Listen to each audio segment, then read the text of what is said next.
시작됐네. 우리 주님의 능력이 나의 삶을 다스리고 새롭게 하네. 자유하네. 저 사망으로부터 나의 삶은 변하구나. 충만하네.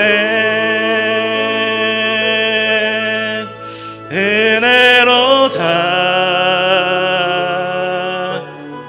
주의 은혜 한량없는 주의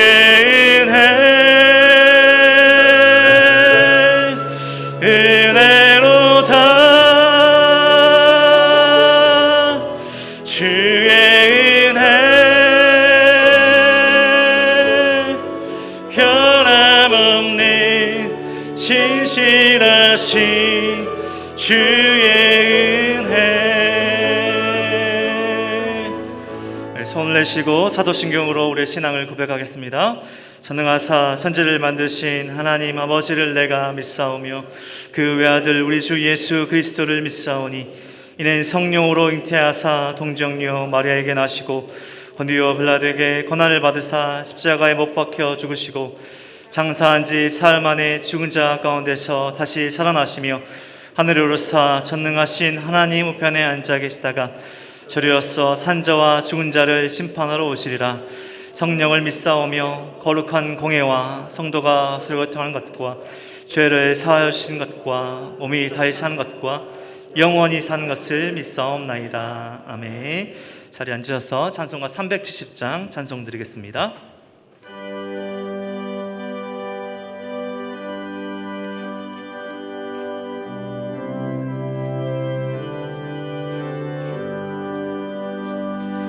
주 안에 있는 나에게 딴 근심이 있으랴. 십자가 밑에 나가 내 짐을 풀었네.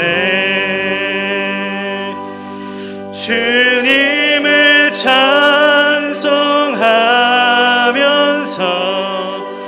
할렐루야 할렐루야. 내 앞길 멀고 험해도 나 주님만 따라가리. 그 두려움이 변하여 내 기도 되었고 전날의 한숨 변하여 내 노래 되었네. 주님을 찬송하면서 할렐루야 할렐루야. 내 앞길 멀고 험해도 나 주님만 따라가리.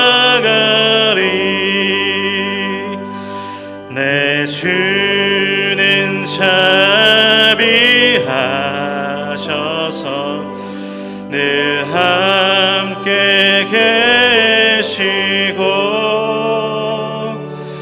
내 궁핍함을 아시고 늘 채워주시네.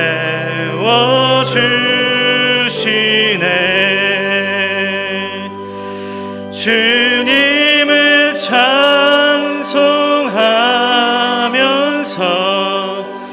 할렐루야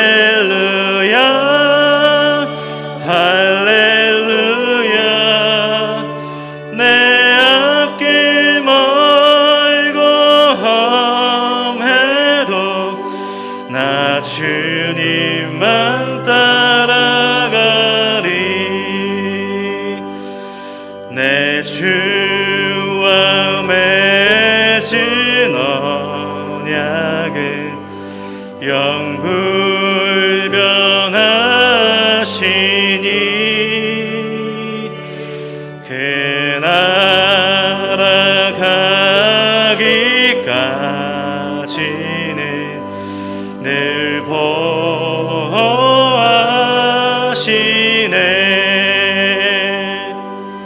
주님을 찬송하면서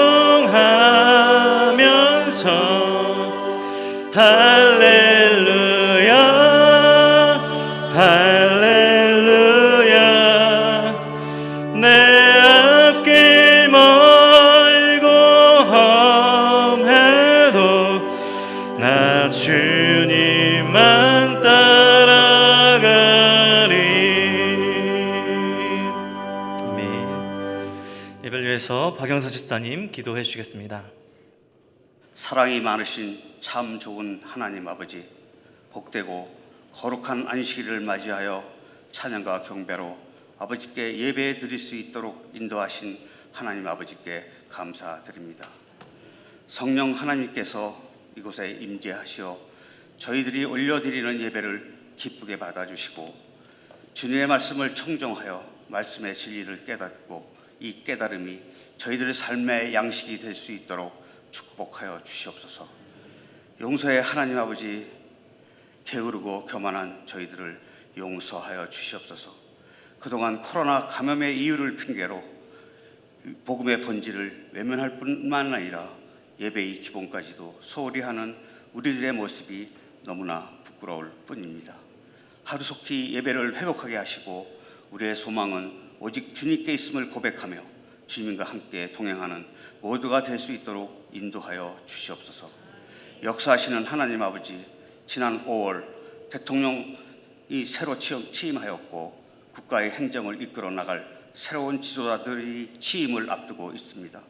대통령 및 새로 취임하는 모든 지도자들이 주님께 엎드려 지혜를 구하고 세대와 이념으로 갈라진 분열을 봉합하며 대한민국의 번영과 진정한 자유민주주의를 실현시켜 나갈 수 있도록 역사하여 주시옵소서.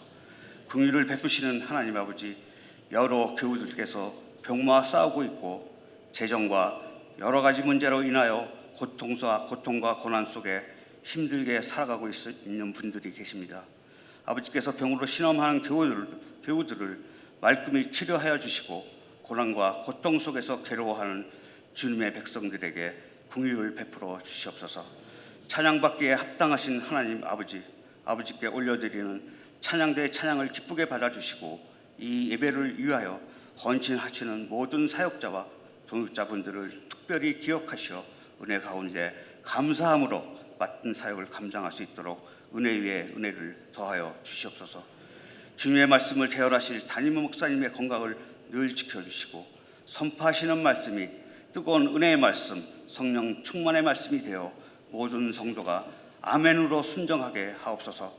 모든 것 주님께 의지하고 의탁하오니 이 자리에 임재하시어 홀로 영광 받으시옵소서. 감사드리며 우리 주 예수 그리스도의 이름으로 기도드렸습니다. 아멘.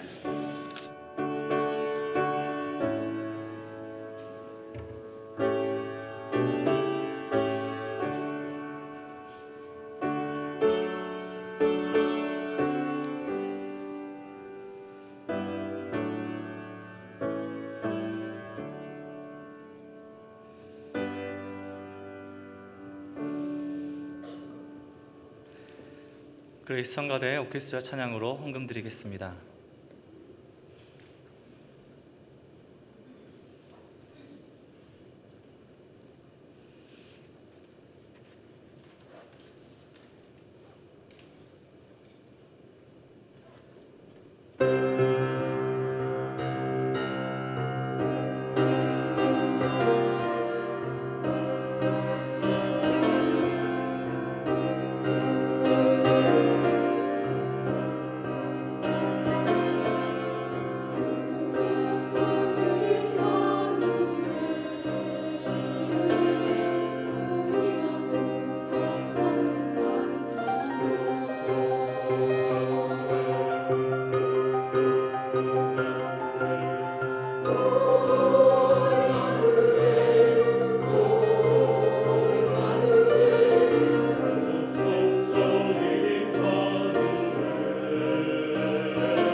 기도드리겠습니다. 성령 하나님, 이 자리에 함께 하시고 우리가 늘 함께 하셔서 은혜 주셔서 감사합니다. 살아가는 모든 순간순간이 하나님의 은혜임을 기억합니다. 우리가 늘 감사와 찬양의 삶을 살아갈 수 있도록 우리의 삶을 붙들어 주옵소서. 이 시간 우리가 정성껏 드리는 헌금이 하나님께서 기뻐 받으시는 참된 제사 될 수 있도록 도와주시고, 지는 곳곳마다 하나님의 은혜와 사랑이 흘러넘치도록 축복하시고 지키고 보호하여 주옵소서. 모든 은혜와 사랑 감사드립니다. 우리의 모든 것 대신 예수 그리스도 이름으로 기도드립니다. 아멘.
Just happened. This is not a Christmas. This is not a Christmas song. This is not a Christmas. This is not a Christmas song. This is not a Christmas. This is not a Christmas song. This is not a Christmas. This is not a Christmas song. My neighbors compete to see who can put up more blinding lights. The kids all wish away the month 'cause they want presents in sight. This year had me so mad. I've been bad, got coal that is sitting under my tree. I think that my Christmas has died. This is not a Christmas. This is not a Christmas song. This is not a Christmas. This is not a Christmas song. This is not.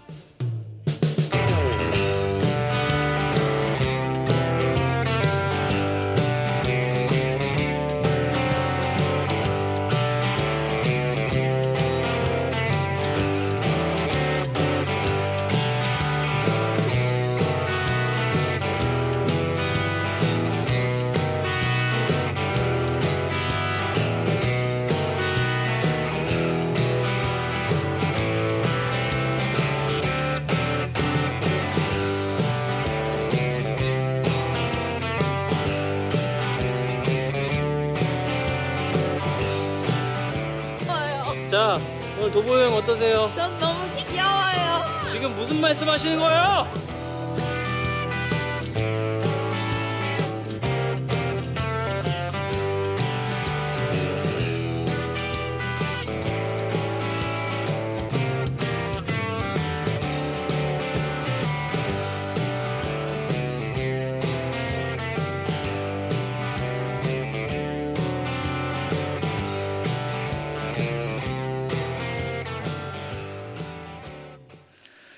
네, 이부 예배 나오신 우리 성도님들 주님의 이름으로 환영합니다. 교회 소식 전해드리겠습니다. 주변에 계신 우리 성도님들과 이렇게 한번 인사하겠습니다. 사랑합니다. 축복합니다. 네, 감사합니다. 오늘 교회에 처음 나오신 우리 새가족분들 주님의 이름으로 환영합니다. 우리 새가족분들은 예배 후에 예배당 왼편에 로비에 왼편에 새가족실 있습니다. 오시면 잘 안내해드리도록 하겠습니다. 교구별 예배 안내입니다. 오늘부터 6월 한 달 동안 3교회가 3부 예배 시간에 쉐마홀에서 모여 함께 예배드립니다. 우리 3교구, 우리 3교회 성도님들은 기억해 주시고 11시 30분에 쉐마홀에서 모여서 함께 예배 드리겠습니다. 우리 교회 5번째 개척을 준비하고 있는데요. 박여 목사님 개척 준비하고 계시는데 교회 이름을 정하는 일에 우리 성도님들의 참여가 필요합니다. 2개의 이름 중에 결정합니다. 은혜인 교회와 은혜샘 교회에서 2개 중에 결정한다고 합니다. 비전 로비의 게시판에 설치가 되어 있습니다. 개인적으로 더 좋으신 이름에 2개 안 되고요. 한 분당 하나씩 해당 이름의 스티커를 붙여주시면 됩니다. 다음 주까지 게시될 텐데요. 게시판에 보시면 교회 기도 제목도 있습니다. 분립개척에 우리 성도님들 많은 기도와 관심 부탁드립니다. 교육부서에서 귀한 선생님들 기다립니다. 학생들 현장으로 많이 돌아오고 예배 드린다는 기쁜 소식이 있습니다. 아이들은 돌아오는데요. 아이들과 함께할 선생님들이 많은 부족이 있다고 교육부서에서 안내가 왔습니다. 각 부서 담당 교육자들 연락처 남겨놓았습니다. 연락하시고 함께 참여해 주시면 감사하겠습니다. 앞선 영상에서도 보셨듯이 토요일에는 우리 우즈베키스탄 어린 예배도 신설되었습니다. 선교지로 저희들이 나가야 되는데 선교지가 남양 땅으로 왔습니다. 우리 귀한 어린 영혼을 섬기는 사역에도 관심과 기도를 부탁드립니다. 텐 리디아 지사님께 문의해 주시고 참여하실 수 있으십니다. 운동교회에서 2022학년 2학기 편입생을 모집합니다. 대상은 초등 2, 3학년, 중등 7학년입니다. 원서 접수 기간은 6월 13일부터 17일까지이고 각 가정 교무실에 문의해 주시면 됩니다. 교인 동정입니다. 예빈마을 홍경자 집사님 모친상, 축복마을 유성훈 집사님 부친상 다 하셨습니다. 우리 장례로 마음의 어려움 인해 있는 우리 성도님들께 하나님의 위로와 평안이 가득하길 소망합니다. 세빈마을 김용만 박경수 집사님 시청 맞은편에 제주 성계 뚝배기집 개업하셨습니다. 그럼 오늘 하나님 주신 말씀 함께 찾도록 하겠습니다. 오늘 주신 하나님의 말씀은 마태복음 5장 33절에서 37절까지 말씀입니다. 신약성경 마태복음 5장 33절에서 37절까지 우리 한 절씩 저와 교독하도록 하겠습니다. 교독하겠습니다.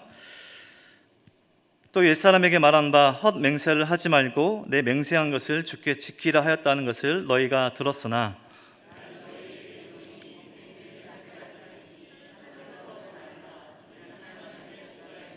땅으로도 하지 말라 이는 하나님의 발등상이며 예루살렘으로도 하지 말라 이는 큰 임금의 성임이요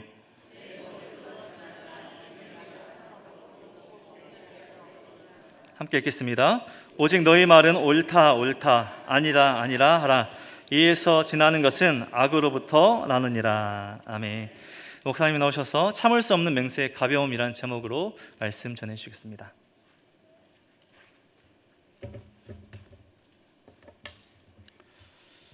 한때 시중에 가짜 참기름이 굉장히 많이 나돌았던 적이 있습니다. 그래서 어떤 분들은 아예 산지에 가서 직접 참깨를 구매해가지고 방앗간에 갖다 주고는 그 옆에서 계속 지켜보고 있다가 그게 병에까지 담기는 걸 보고 사오는 그런 웃지 못할 이야기들도 가끔씩 들어봤습니다. 그때 이렇게 그 방앗간 앞을 지나가면 참기름 팝니다라고 하는 걸 이렇게 유리창에 붙여놨는데요. 거기에 보면 이런 문구들이 많이 붙어 있었습니다. 믿을 수 있는 100% 순 국산 오리지널 진짜 참기름 이렇게 막 붙어 있었습니다. 한 6가지 수식어가 붙어 있었던 거죠. 믿을 수 있는 100% 순 국산 오리지널 참 막 이렇게까지 해야만 되는 안타까움은 뭡니까? 역설적으로 말하면 그만큼 지금 못 믿겠다는 거죠. 말은 좋은 말이잖아요. 순수, 국산, 오리지널, 참, 100% 다 좋은 말인데 역설적으로 이건 뭔가를 믿을 수 없다는 것을 거꾸로 보여주는 것이죠. 청소년기 아이가 엄마한테 이야기하잖아요. 엄마, 참고서 사야 되니까 2만 원만 주세요. 그때 엄마가 눈을 가늘게 뜨고 이렇게 쳐다봅니다. 그러면 아이가 뭐라 그럽니까? 진짜예요. 정말이라니까요. 친구한테 물어보세요. 막 했는데도 엄마의 인상이 안 펴지면 참 답답하네. 저 하나님께 맹세할 수 있어요. 진짜예요. 이렇게까지 막 나옵니다. 오늘 주제가 이런 겁니다. 오늘 주제가 왜 우리는 이렇게 많은 수식어를 붙여가며 이야기를 해야 되는가? 주님은 여기에 대해서 뭐라고 말하는가? 여기에 대해서 오늘 본문 이야기할 겁니다. 그래서 오늘의 중심 주제는 맹세인데요. 설교 제목을 그렇게 붙였습니다. 참을 수 없는 맹세의 가벼움. 이 말 속에 많은 것들이 내포되어 있죠. 지금 예수님께서는 팔복을 이야기하신 다음에 이렇게 말씀하셨습니다. 너희들의 의가 바리새인의 의보다 더 나아야 된다. 그럼 바리새인의 의보다 더 나으려면 어떻게 하면 됩니까? 주님께서 6가지 대표적인 어떤 이야기를 들려주시면서 이걸 참고해가지고 너희들도 바리새인보다 더 나은 의로운 삶을 살아라라고 말씀해 주시면서 6가지 이야기를 해주셨는데요. 그 6가지는 전부 다 이런 표현으로 계속 이어져 있습니다. 너희가 지금까지 들은 말이 있다. 그런데 나는 너희에게 말한다. 무슨 말이죠? 너희가 지금까지 들었던 말은 뭔가 좀 잘못된 게 있으니까 내가 이걸 바로잡아서 다시 너희들에게 말해줄 테니까 내 말을 잘 들어봐라. 이렇게 하면서 지금 주님께서 말씀하고 계신 거죠. 오늘은 맹세에 관한 말을 주님께서 하시는데요. 먼저 우리 33절 한번 봅시다. 이렇게 기록되어 있습니다. 또 옛사람에게 말한 바 헛맹세를 하지 말고 내 맹세한 것을 굳게 지키라 했다는 것을 너희가 들었으나, 지금 너희가 들었다는 거죠. 여기서 너희가 들었다라고 하는 이 말은 뭔가 하면 구약에 나오는 율법의 말씀을 바리새인들이 적당히 해석한 걸 그들이 들었다는 거예요.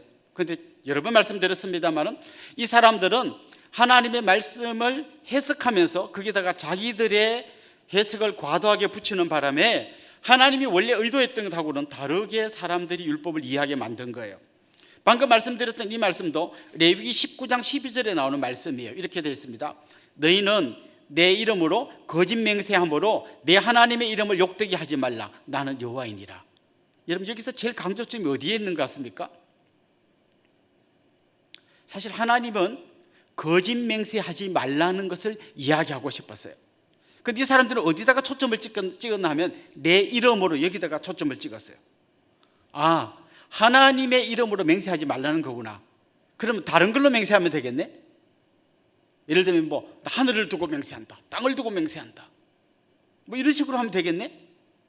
그리고는 그 다음에 또 뭐라고 이야기하는가 하면 내가 만약에 하나님의 이름으로 맹세했는데 안 지키면 이건 진짜 큰 잘못이지만 뭐 하나님의 이름이 아니고 그냥 뭐 하늘이나 땅이나 이런 걸 두고 맹세했는데 뭐 못 지키면 할 수 없지 뭐, 이렇게 하면서 맹세를 너무 가볍게 다루기 시작한 거죠. 그러다 보니까 그들은 뭔가 막 맹세합니다라고 대단하게 이야기하는 것처럼 보이지만 나중에 가면 흐물흐물 제대로 지키지도 못할 그런 맹세를 남발하고 있었던 거죠. 왜 사람들은 이렇게까지 하면서 맹세를 하는 걸까요? 제일 중요한 건 뭔가 하면 그냥 말하면 사람들이 내 말을 잘 안 믿기 때문이에요.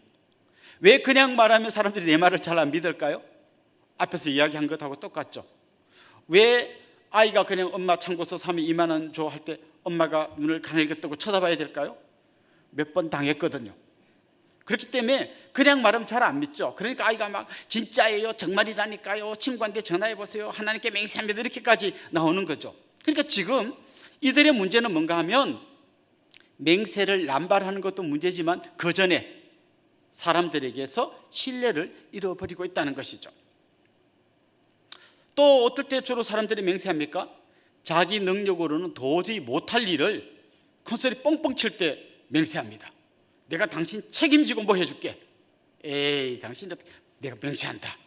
이럴 때 사람들이 맹세를 하죠. 그러니까 맹세는 뭔가 평범한 대화가 아니라 뭔가 좀 자기가 할 수 없거나 뭐 자기하고는 관계없는 일을 좀 오버해서 말할 때 사람들은 맹세를 하게 되죠. 요리를 잘 못하는 세대에게 비밀 무기가 있죠. 예, 조미료. 요리를 못하는데 이것만 좀 많이 치면 사람들이 다 맛있다 그래요. 맹세가 이런 이상한 조미료 같은 역할을 하게 되는 것을 주님 보시고 여기에 문제가 있다고 말씀을 하시려고 하는 거죠. 자, 지금까지 너희는 들어왔다. 바리새인들의 이런 말도 안 되는 해석을 들어왔다. 그런데 나는 너희에게 말한다. 이제 주님이 하시는 말씀이 뭔지를 한번 보면 좋겠는데요. 34절부터 36절을 한번 보도록 하겠습니다. 같이 읽어볼까요? 나는 너에게 이르노니 도무지 맹세하지 말지니 하늘로도 하지 말라. 이는 하나님의 보좌이며 땅으로도 하지 말라. 이는 하나님의 발등상이며 예루살렘으로도 하지 말라. 이는 큰 임금의 성임이요 내 머리로도 하지 말라. 이는 내가 한 터럭도 희고 검게 할 수 없음이라. 자, 이 사람들은 하나님의 이름으로 맹세하면 안 된다고 했으니까 그럼 딴 걸로 맹세하겠다는 거죠. 근데 주님은 딴 걸로도 맹세하지 말라는 거예요. 예를 들면 내가 하늘을 두고 맹세한다. 왜 하늘을 두고 맹세하냐? 이는 거기가 하나님의 보좌가 있는 곳인데 왜 하늘을 두고 맹세하나? 그거 하나님 두고 맹세한 거나 마찬가지 아니냐? 그럼 땅을 두고 맹세할게요. 땅은 하나님의 발이 닿는 곳 아니냐. 물론 이거 문학적인 표현입니다. 하나님은 하늘부터 땅끝까지 안 계신 곳이 없다는 이런 문학적인 표현이죠. 네가 하늘로 맹세하건 땅으로 맹세하건 하나님과 관계없는 공간은 단 1cm도 없다는 거예요. 모두가 다 하나님과 관계된 공간인데 뭘 두고 맹세해도 다 하나님과 무관한 맹세가 될 수 없다는 것이죠.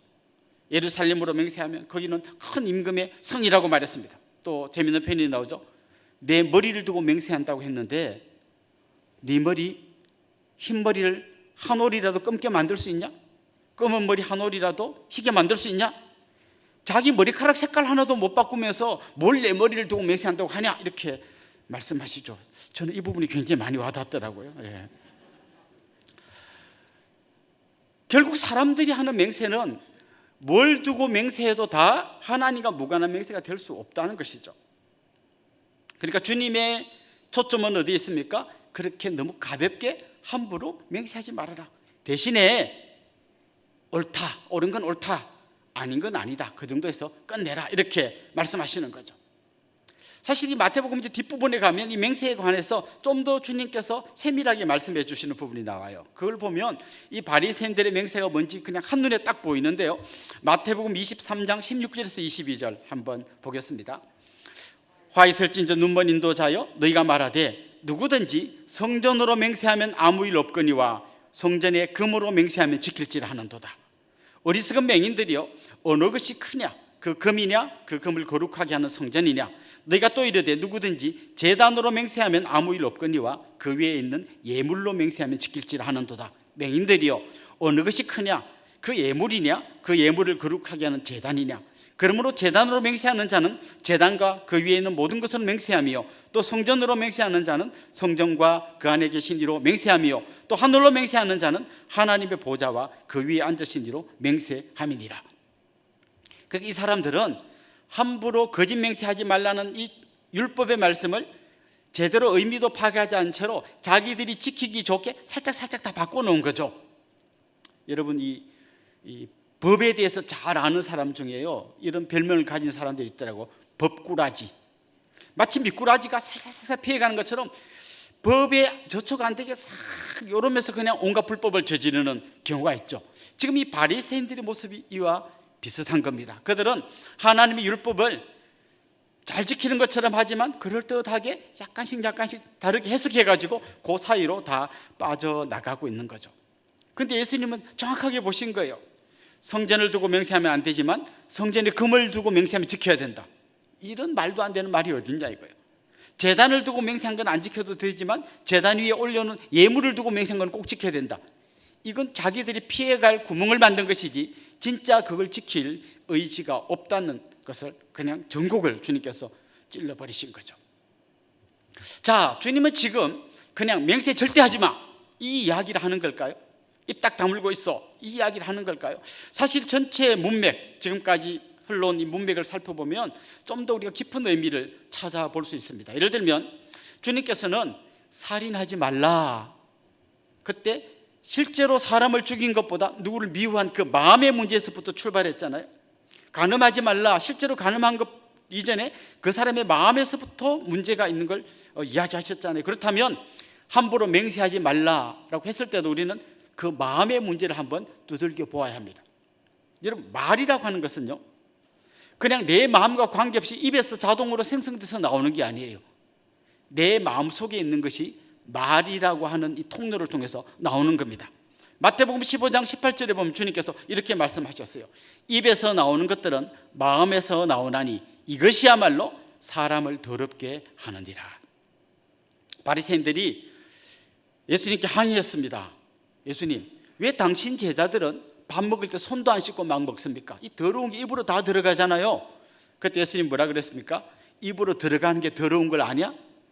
입에서 나오는 게 더 더럽다. 그 입에서 나오는 거는 여기서 나오는 게 아니라 마음에서부터 나오는 거고, 그 마음에서 나오는 걸 보니까 거기에 온갖 더러운 것들이 있는데 그게 진짜 문제라는 거죠. 자, 그러니까 주님은 함부로 맹세하지 말라고 할 때 말 조심해, 이게 전부가 아니라 그 말 내면에 있는 마음속에 있는 이 문제에서부터 주님은 문제를 제기하고 있는 겁니다. 그거 마음속이 지금 시커먼 거예요. 근데 주님이 말 조심해 이렇게 이야기했다고 알아들은 사람은 그냥 말을 안 하고 참으면 되겠구나 이렇게 생각하거나 아니면 그럴듯하게 말하면 되겠구나 이렇게 오해하는 거죠.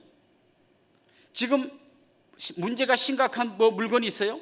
이걸 안 보이게 하려고 포장지를 싸는 거예요. 근데 문제는 뭡니까? 포장지가 너무 작아.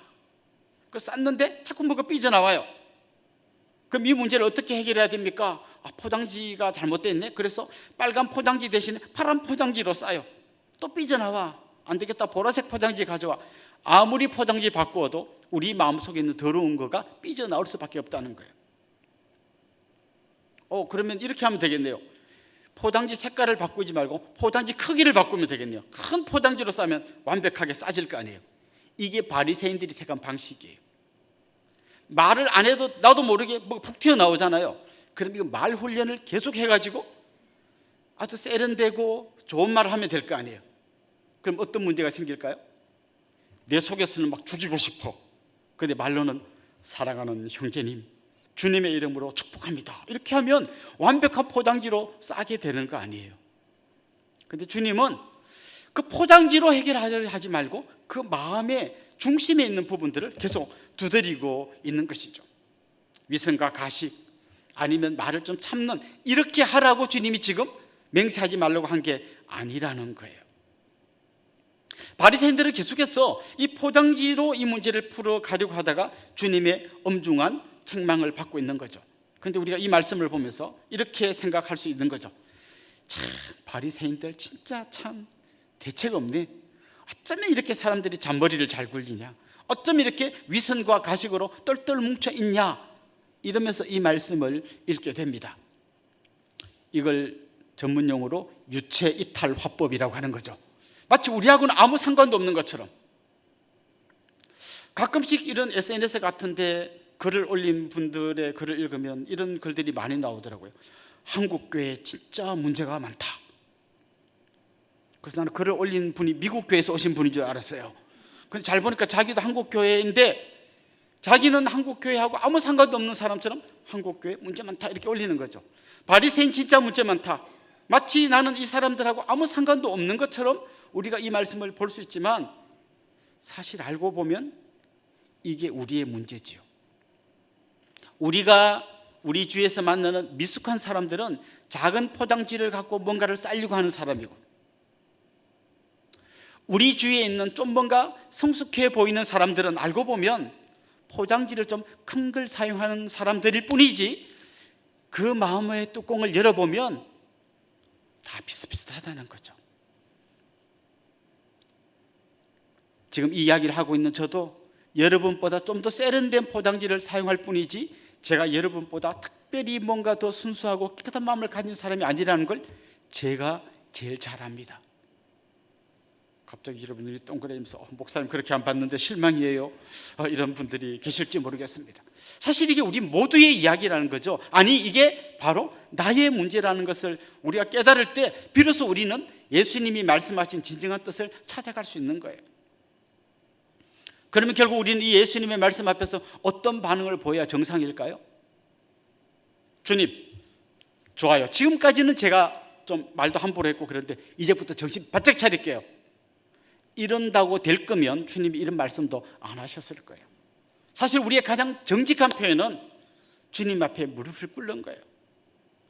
주님, 제가 아무리 결심하고 아무리 하려고 해도 잘 안 됩니다. 저를 좀 붙잡아 주세요. 이게 사실 우리의 진실한 표현이 되어야 하는 거죠. 예수님의 제자 중에 큰 소리 잘 치기로 유명한 사람이 있었죠. 베드로. 베드로가 주님 잡히시기 전에 뭐라 그랬습니까? 주님, 다 주님을 배반하고 도망갈지라도 저는 절대로 안 그럴 겁니다. 큰 소리를 빵빵 쳤죠. 그런데 결국 어떻게 됐습니까? 그가 예수님 말씀하신 대로 새벽 딱 울기 전에 주님을 3번 부인했습니다. 마지막에는 저주하면서까지 부인했습니다. 그리고 주님과 눈이 마주쳤습니다. 주님은 아무 말도 안 했고 그냥 쳐다보고 눈과 눈이 마주쳤을 뿐인데, 베드로가 밖에 나가서 대성통곡했다는 얘기가 나옵니다. 자기의 그 어리석음과 자기의 연약함을 그냥 자기가 생각해도 너무 부끄러운 거죠. 그렇게 큰 소리 뻥뻥 쳤는데 정작 위기가 닥치니까 이렇게 한 방에 허물어져 버리는 자기의 연약함을 두고 주님 앞에 정말 그 큰 소리 쳤던 걸 생각하면서 이제 회개의 눈물을 흘리는 게 성경 말씀에 나옵니다. 역설적이긴 하지만 우리에게 필요한 게 바로 이런 자세라는 거죠. 그렇다면 우리는 앞에서 살펴봤던 그 팔복을 다시 통과해야 되는 거예요. 내가 뭔가 할 줄 알고 막 하다가 무너졌을 때 우리는 다시 가난한 마음이 돼야 되고, 가난한 마음으로 주님 앞에 애통해야 되고, 애통하면서 주님의 도우심을 구해야 되고, 그 주님의 도우심으로 청결한 마음을 얻었다면 이제 우리는 다시 의에 줄이고 목마른 심정으로 바뀌어져야 되는 거예요. 그때 비로소 우리는 긍휼히 여기고 화평케 하는 사람으로 이렇게 나아갈 수 있는 거죠. 저 그 과정을 거쳐서 했는데 또 잘 안 돼서 그럼 또 처음으로 돌아가요? 그럼 이게 뭡니까? 맨날 막 잘하려고 했다가 다시 저는 마음 가난한 사람으로 애통하고, 그러다가 다시 주님 주신 힘으로 기쁨을 얻었는데 또 잘 안 돼서 또 애통하고, 그럼 계속 이렇게 왔다 갔다 하면 이게 뭡니까? 사실은 잘 보면요, 그냥 왔다 갔다 하는 게 아니라 그러면서 계속 우리는 전진해 가는 거예요. 처음에는 작은 문제를 갖고도 계속 이러다가 점점 주님 닮은 모습으로 성숙해 가는데, 그 과정 속에서 끊임없이 우리가 겸손히 주님 앞에 엎드리고 주의 도심을 구하는, 그러면서 주님의 은혜에 다시 한번 우리의 온몸을 담그는 이 감격을 회복하는 이 일이 계속 일어나야만 우리가 조금씩 주님 앞으로 나아갈 수 있다는 거죠. 여러분, 왜 우리가 이런 맹세를 잘 못 지킬까요? 때는 우리의 의지의 약함도 있고요, 우리 말이 너무 가벼운 것도 있고 여러 한계가 있습니다만은 가장 근본적인 문제는 뭔가 하면 우리가 갖고 있는 능력이 너무나 아무것도 아니라는 거예요. 너무나 우리가 당연하게 전제하고 있는 것 중에 하나가, 예를 들면 내 생명도 내가 마음대로 할 수 없어요. 어린 자녀들을 보고 이 아빠가 끝까지 지켜줄게 말했는데 주님이 오늘 부르시면 오늘 가야 돼요. 어떻게 내가 끝까지 지켜줄 수 있습니까? 이 아빠가 너를 끝까지 지켜줄게, 내가 24시간 그 아이를 따라다니면서 지켜줄 수 있습니까? 못하는 거예요. 그래서 못하는데 우리가 지금 큰 소리를 치는 거예요. 성경에 나온 대표적인 인물이 누군가 하면 야곱이라는 인물입니다. 이 사람은 자기의 힘과 자기의 능력과 자기의 의지로 뭔가를 이루어버리고 몸부림치는 사람이잖아요. 그런데 그가 인생을 살아오면서 계속 자기 능력의 한계 앞에서 무너집니다. 할 수 없다는 걸 깨닫습니다. 그때마다 하나님 그를 찾아와 주시고 만나 주십니다. 그래서 인생 마지막이 되면 그가 어떻게 성숙되어 가나 하면요, 하나님, 내 힘으로는 아무것도 할 수 없다는 걸 알았습니다. 그러니 하나님이 좀 도와주세요. 그래서 그가 숨이 넘어가기 직전 마지막 순간까지 그 다리에 힘이 없어 지팡이를 짚고 덜덜덜 떨면서까지 마지막으로 한 게 뭔가 하면 자기 자녀들을 하나님 앞에 올려드린 거예요. 마지막까지 그 자녀를 축복한 거예요. 하나님이 좀 이 아이들을 책임져 주세요. 이게 그의 마지막 모습이었어요.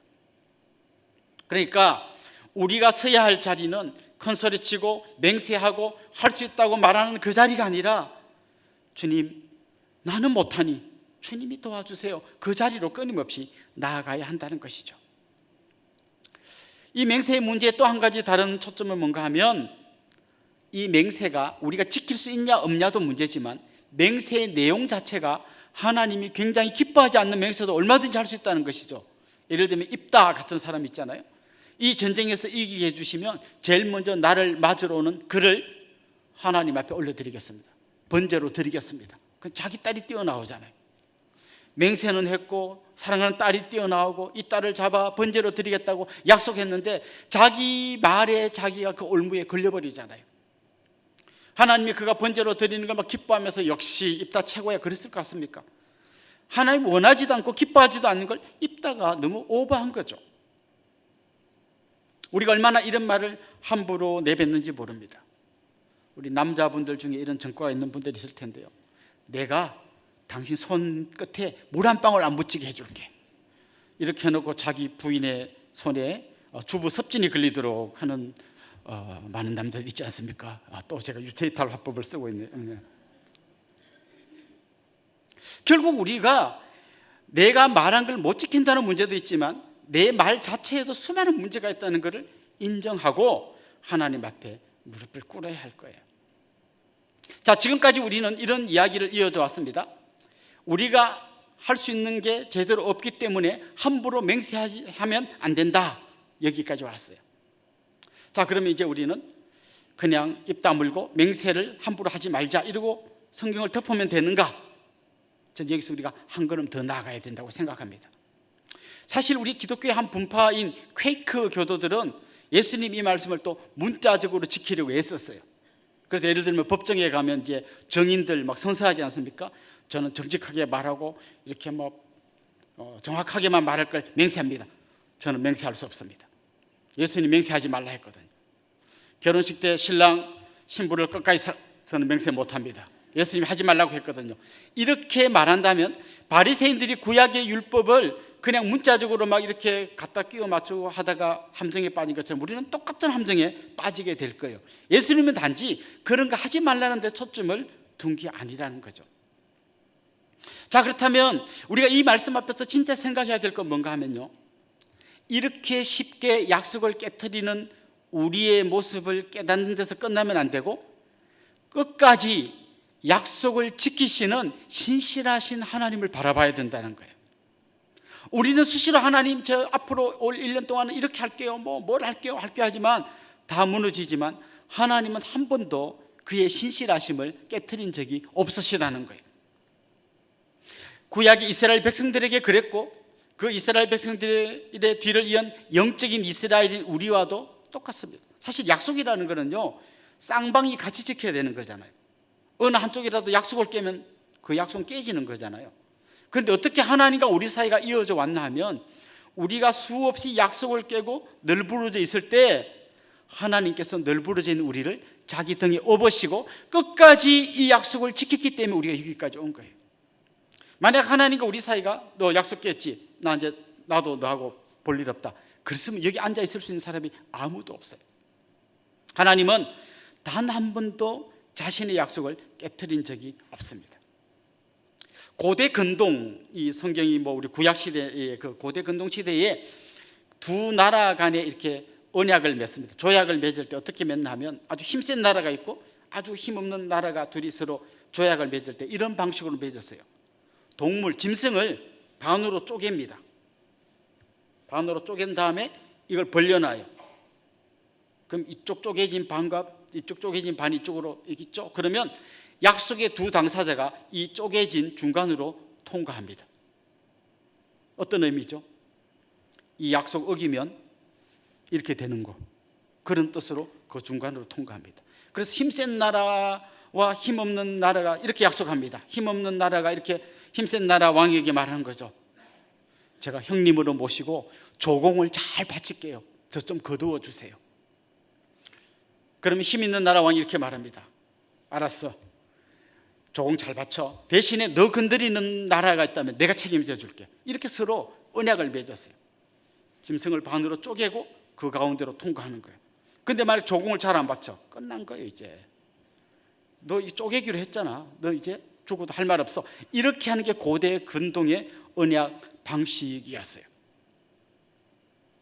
자, 그렇다면 하나님과 우리 사이의 언약이 이런 방식으로 설명하자면 우리가 하나님께 맹세하고 약속했지만 다 깨트려 버렸을 때 어떻게 해야 정상입니까? 우리를 반으로 쪼개야 되는 거죠. 그게 사실은 그 당시로 봐서 가장 정직한 언약의 방식인 거예요. 그런데 하나님은 우리를 쪼개는 대신에 자기 아들을 십자가에 내주셨어요. 이 말은 무슨 말입니까? 우리가 언약을 지키지 못하는, 우리가 맹세를 지키지 못하는, 우리가 하나님과 약속을 지키지 못하는 그 어리석음과 약함을 하나님 다 아시는 거예요. 그대로 했다면 우리가 그냥 하나님의 엄중한 심판을 받아도 아무 할 말이 없는 사람들이에요. 그런데 하나님께서 그런 우리를 살리시려고 대신 자기 아들을 십자가에 내주시고 언약을 깨트린 우리를 하나님이 그 산으로 품어주신 거예요.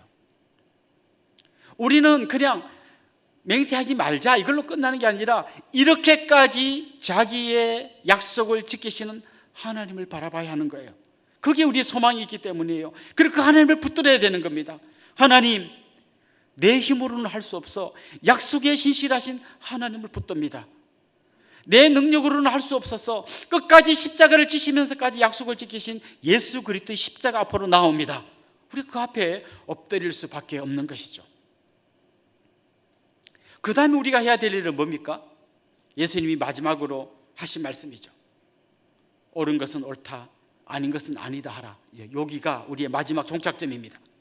옳은 것은 옳다, 아닌 것은 아니다가 무슨 말일까요? 주님이 예스할 때 우리도 예스하고, 주님이 노할 때 우리도 노하라는 거예요. 거기서 막 큰 소리 치고 맹세하고 이런 거 하지 말고, 자, 근데 그건 어디서부터 가능한가 하면요, 우리가 그 십자가의 은혜를 깊이 체험하는 데서부터 가능한 거예요.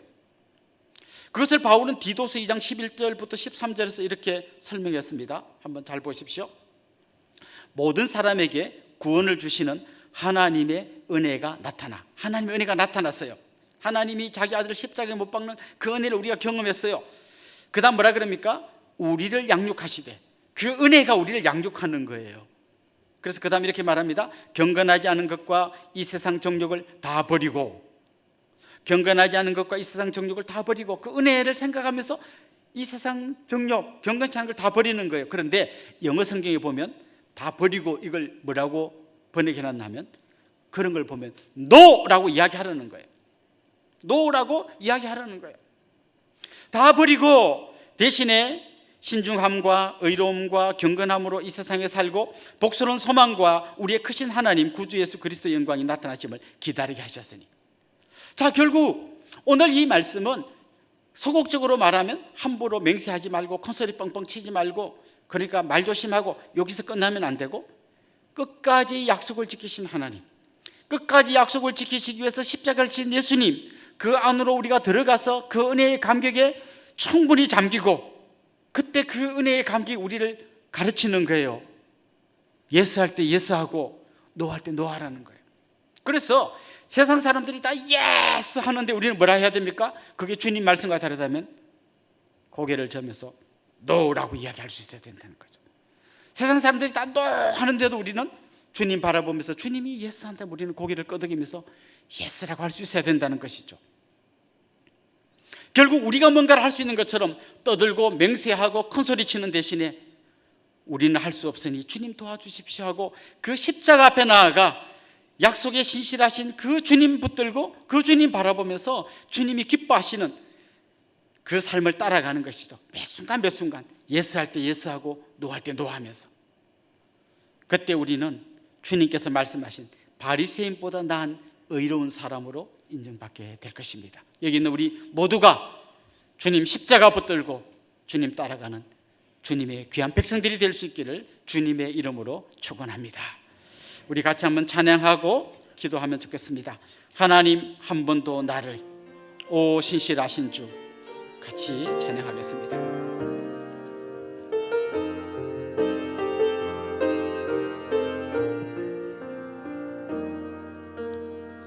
하나님 한 번도 나를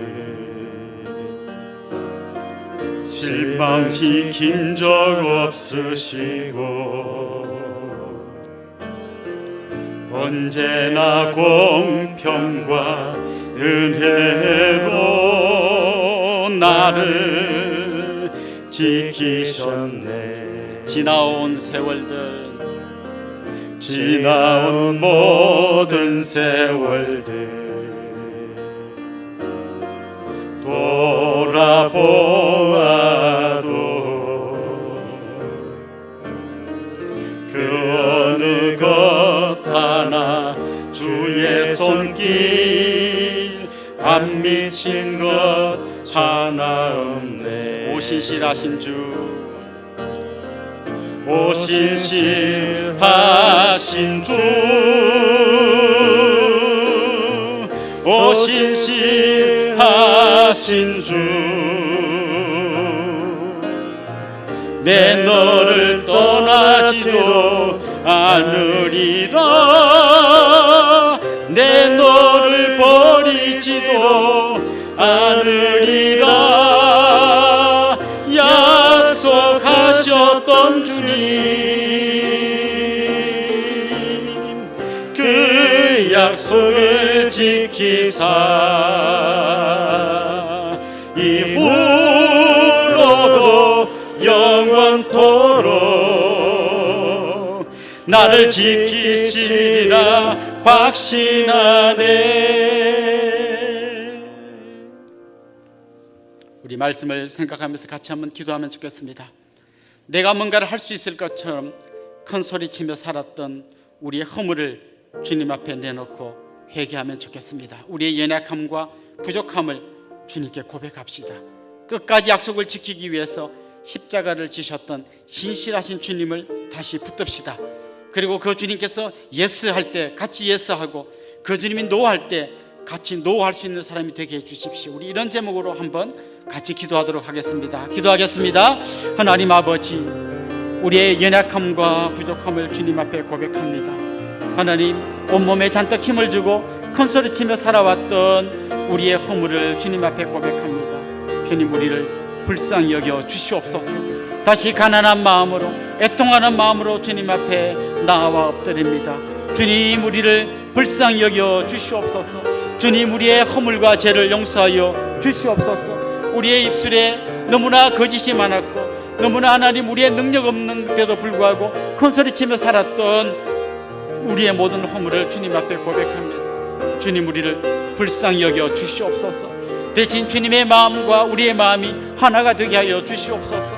주님이 예스할 때 우리도 같이 예스하게 하여 주옵시고, 주님이 노할 때 우리도 같이 노할 수 있는 진정한 믿음의 사람들로 우뚝 설 수 있도록 주님 도와주시고 힘과 지혜와 용기를 다하여 주옵시고 그 은혜의 감격이 우리를 끌고 가게 하여 주시옵소서. 한 번 더 기도하겠습니다. 내일이 현충일입니다. 또 6월에는 6.25가 있습니다. 특별히 이 시간에는 나라와 민족을 위해서 같이 한번 기도하면 좋겠습니다. 남북이 아직도 대치하면서 총부리를 겨누고 있습니다. 특별히 저 북녘 땅에는 수많은 그리스도인들이 핍박받고 있거나 몰래 숨어서 숨죽이며 신앙생활하고 있습니다. 또 아직도 복음을 듣지 못한 수많은 사람들이 있습니다. 주님께서 하루속히 북녘 땅에도 복음이 전해지고 이 민족이 하나 될 수 있도록 같이 기도합시다.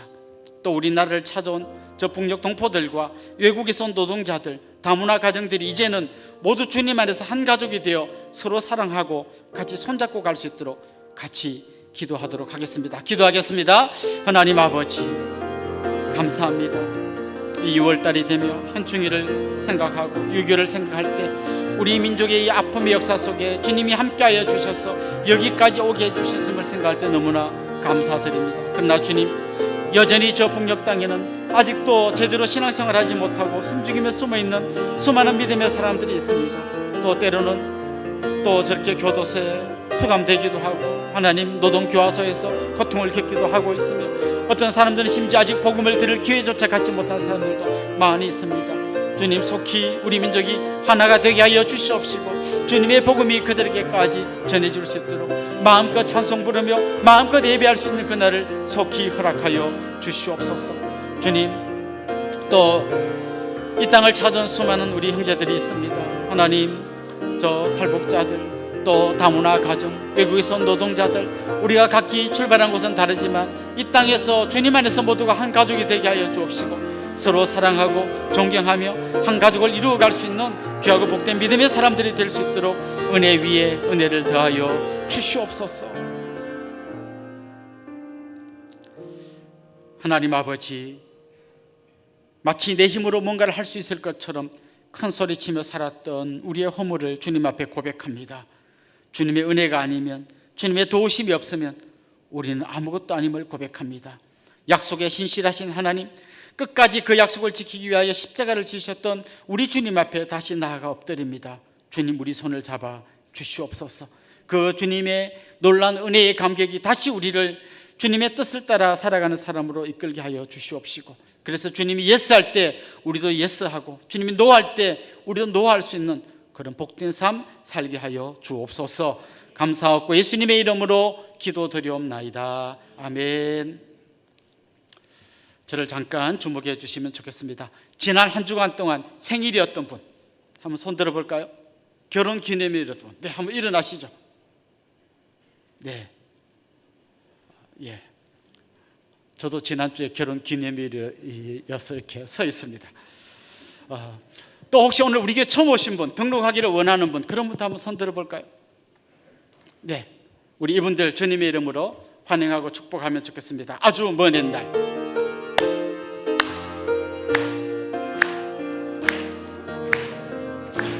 아주머니의 날 하늘에서는 당신을 향한 계획 있었죠. 하나님께서 바라보시며 좋았더라고 말씀하셨네. 이 세상 그 무엇보다 귀하게 나의 손으로 창조하였노라. 내가 너로 인하여 기뻐하노라. 내가 너를 사랑하노라. 우리 주위에 계신 분들이 한번 일어나서 같이 한번 축복해 줍시다. 사랑해요.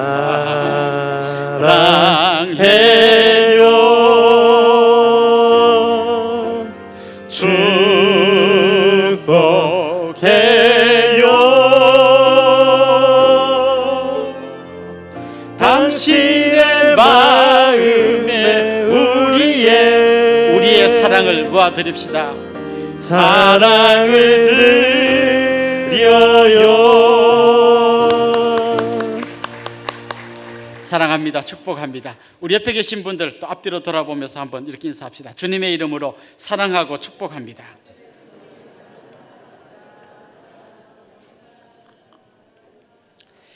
이제 우리 자리에서 다 일어나셔서 올해 우리 교회 주제가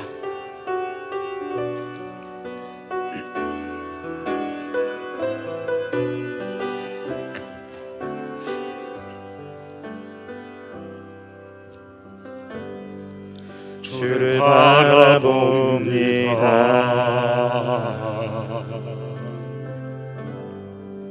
십자가 사랑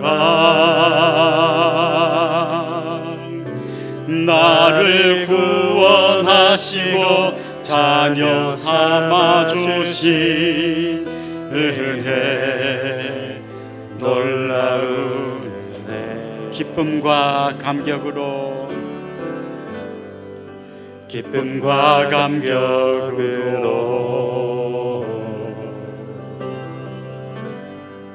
주께 가오니 완전한 순종으로 이루신 사랑 그 은혜로 덮으소서. 십자가 사랑 가운데 뿌리 내리고 충만하신 사랑에 늘 거하며 서로 보듬고 돌아보며 복음으로 살아가리. 그 복음을 살아내리. 그 복음을 살아내리.